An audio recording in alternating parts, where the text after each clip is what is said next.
నేను వీడియోస్ ఏం పోస్ట్ చేయలేదు కదా! ఈ 1 మంత్‌లో గూడా. అయితే నేను వీడియోస్ అనేవి షూట్ చేశాను. కాకపోతే వాయిస్ ఓవర్ ఇవ్వడానికి, ఎడిట్ చేయడానికి ఓపిక లేక నేను వీడియోస్ అనేది పోస్ట్ చేయలేదు. ఇంక ఇది ఎప్పుడు తీసిన వీడియో అంటే, రేపు కార్తీక మాసం స్టార్ట్ అవుతదనక ముందు రోజు తీసిన వీడియో. రామ్ అయితే శివయ్య మాలైతే వేద్దాం అనుకున్నారు. యాక్చువల్లీ ఇది రెండవసారి వేయడం. ఫస్ట్ టైమ్ అయితే లాస్ట్ ఇయర్ శివరాత్రికైతే వేశారు.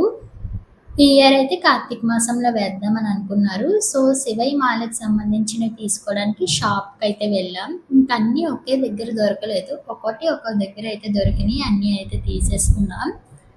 నేను ఈ వీడియో షూట్ చేసే టైంకి తిరుపతిలో అయితే చాలా గట్టిగా వర్షాలయితే పడ్డాయి. 3 వీక్స్ నుంచి నాన్ స్టాప్‌గా వర్షాలు పడుతూనే ఉన్నాయి. యాక్చువల్లీ మేము మార్నింగే వెళ్ళాల్సింది షాప్‌కి. కాకపోతే వర్షం పడడం వల్ల నైట్ అయితే వెళ్ళాల్సొచ్చింది.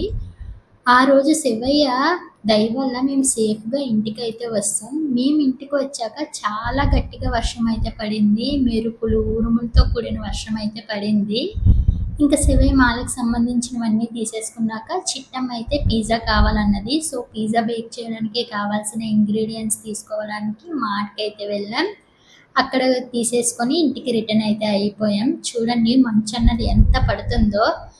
మాకు సరౌండింగ్స్ మొత్తం కొండల మూలన మంచన్నది ఎక్కువ పడతది. అందులోను వర్షాల మూలన ఇంకా మంచయితే పడింది. ఇంక దారిలో ఆగి ఫ్రూట్స్, పువ్వులు, టెంకాయ అన్నీ తీసేసుకొని ఇంటికైతే వస్తాం. ఇంటికి వస్తాక దీపావళికి మిగిలిపోయిన క్రాకర్స్ అయితే రాము, చిట్టమ్మ అయితే కాల్చుకుంటున్నారు. అంతలోపు నేను పిజ్జా అయితే బేక్ చేశాను. నెక్స్ట్ వీడియోలో రామ్ మాల ఎలా వేసుకున్నారన్నది చూపిస్తాను. Bye bye.